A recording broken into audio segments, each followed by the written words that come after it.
അപ്പൊ ഇന്ന് നമ്മള് പരിചയപ്പെടാൻ പോകുന്നത് ഒരു പോയാണ്, പദ്യം. അവർ കാഷ്വറീന ട്രീ എന്ന് പറഞ്ഞ എൻ്റെ കാറ്റാടി മരങ്ങൾ. അപ്പൊ ഈ പദ്യത്തിന്റെ കവയത്രി എന്ന് പറയുന്നത് ആരാണ്? തോറു ഡട്ട്. അവരാണ് ഇത് എഴുതിയത്, ആ സ്ത്രീയാണ് ഇത് എഴുതിയിട്ടുള്ളത്. അപ്പൊ ഈ പദ്യം എന്ന് പറഞ്ഞു കഴിഞ്ഞാല് ഈ തോറു ദത്തിന്റെ കുട്ടിക്കാലത്തേക്ക് നമ്മളെ ക്ഷണിച്ചുകൊണ്ട്, ആനയിച്ചുകൊണ്ട്, ആലിംഗനം ചെയ്തുകൊണ്ട് പോകുന്ന ഒരു പദ്യമാണിത്. ചെറുപ്പത്തിൽ എന്തൊക്കെയാണ് നമ്മൾ ചെയ്യുക?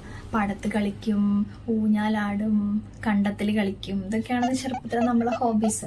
അപ്പൊ ഇതൊക്കെ കാണുമ്പോൾ ആ കവയിത്രിക്ക് തൻ്റെ ചെറുപ്പത്തിനെ പറ്റിയിട്ടൊരു ഉണർവ് വരികയാണ്. അതാണ് ഈ പദ്യം മുഴുവൻ പറയുന്നത്.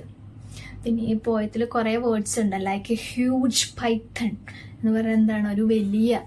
ഒരു ഭീമാകാരമായ ഹിമകണ്ഠനായ പൈത്തൺ. ഇനിയാണ് പറയുന്നത് ലൈക്ക് എ ഹ്യൂജ് പൈത്തൺ. ഈ പോയം തുടങ്ങുമ്പോൾ അതാണ് സൂചിപ്പിക്കുകയുള്ളൂ നമ്മുടെ കവിത. അവർ കാഷ്വറീന ട്രീ അഥവാ കാറ്റാടി മരങ്ങൾ. അപ്പോൾ ഡൗട്ട്സ് ഒന്നും ഉണ്ടാവില്ല എന്ന് വിചാരിക്കുന്നു. എല്ലാവർക്കും മനസ്സിലായല്ലോ.